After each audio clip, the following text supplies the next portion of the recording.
هذه القصيدة من كلمات الشاعر عارف الكلوي العولقي أبو جازع.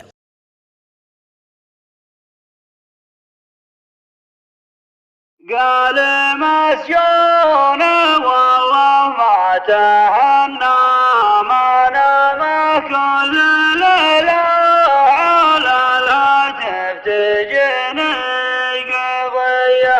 قال مسجون والله ما تهنى ما نام كل ليلة على الهاتف تجيني قضية. يا هل شبوه عليكم في القبايل ملامه يوم كل رجع بالسيف يذبح خويه. تشرق الشمس والبارود مثل الغمامة يا صباح الرضا من فوهة البندقية.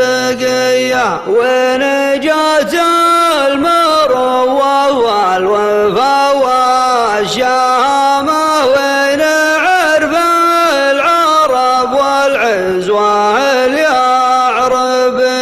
يا قبايل لكم في المجد ذروة سنامه مجدكم قبل مجد الدولة السومرية.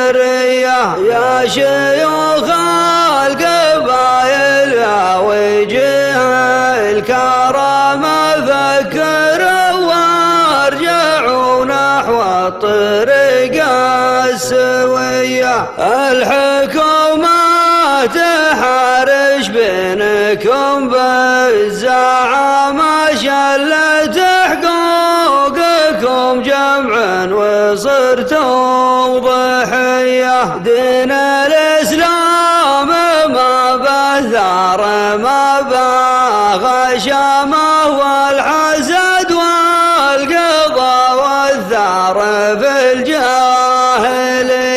صارت الدار عقب النور تشكي ظلامه واكتست بالحزن من دون ذنب وسية. والله انوانت الشايب تسوي علامة في قلوب الرجال اللي تشيل الحمية. صرخة الطفل عند امه عزاه وهي مهيا نحيب الحريم ويا الدموع العصية. دمعة الحرمة العجز بقهر وندامه والله انها تبكيني صباح وعشية. والثقال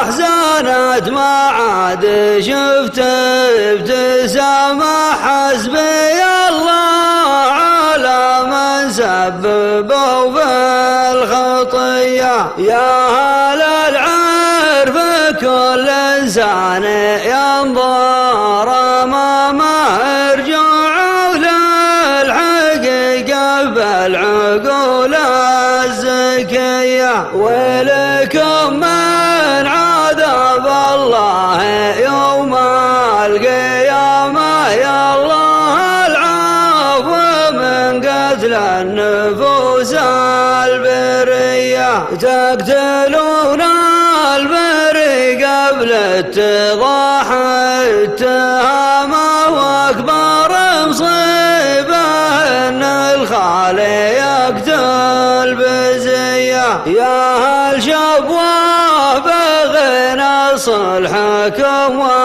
والسلامة صلح يرضى به المولى وحضرات نبيه. صلح يرضى به المولى وحضرات نبيه. صلح يرضى